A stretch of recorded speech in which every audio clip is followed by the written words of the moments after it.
अस्सलाम वालेकुम। जैसे कि आप सबसे मैंने कहा था कि आज मैं आप लोगों को बताऊंगी कि प्रेगनेंसी में कौन सी दवाइयाँ सेफ़ होती हैं, क्योंकि प्रेगनेंसी में सिर्फ एक हम अकेले नहीं होते हैं, हमारे अंदर हमारा बेबी भी होता है।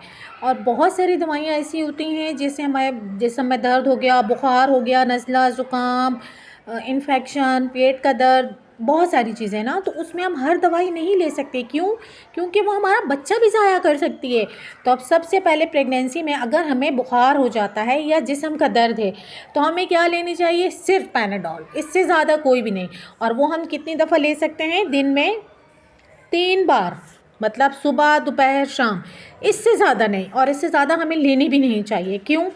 क्योंकि वो हमारे लिए नुकसानदेह हो सकती है। और दूसरी सबसे मेन दवाई होती है रिजिक्स।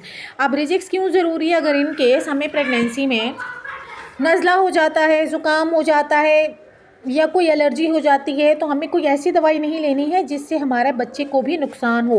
क्योंकि आपको पता है कि हर दवाई का साइड इफ़ेक्ट होता है। जब वो साइड इफ़ेक्ट होता है तो वो डेफ़िनेटली आपके बच्चे के अंदर जाके भी तो वही चीज़ पैदा करेगा ना, नुकसान देगा उसको।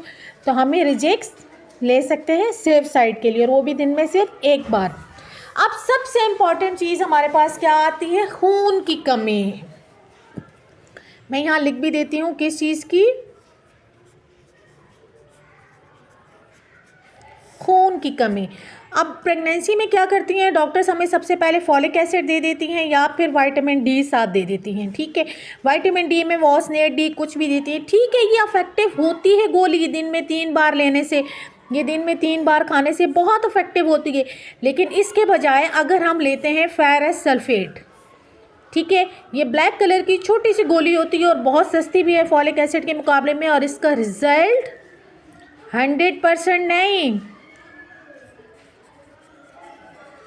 1000% इंक्रीज़ देता है, ठीक है। इससे आपका ब्लड जो लेवल नीचे होता है ना, जो आपका ब्लड के अंदर जो आपके खून का लेवल होता है, ठीक है, वो हमारे पास आहिस्ता आहिस्ता डिक्रीज़ होना शुरू हो जाता है, ठीक है।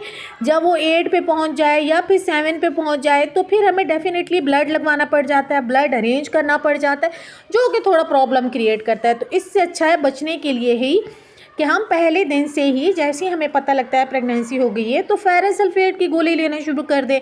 अगर आपको शुरू में लगता है कि आप जरा फ्रूट्स वगैरह ले रहे हैं, वो दैट्स गुड, बहुत अच्छी चीज़ है।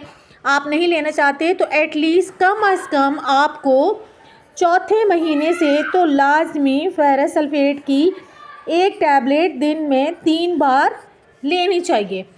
और ट्रस्ट मी, मैं फार्मासिस्ट हूँ, क्वालिफाइड फार्मासिस्ट हूँ, रजिस्टर्ड फार्मासिस्ट हूँ, आपको बहुत अच्छा गाइड कर रही हूँ, इससे आपको बहुत फ़ायदा होगा। Stay tune with me. और अगर आपको कोई चीज़ समझ ना है तो आप मुझसे कमेंट में भी डिस्कस कर सकते हैं।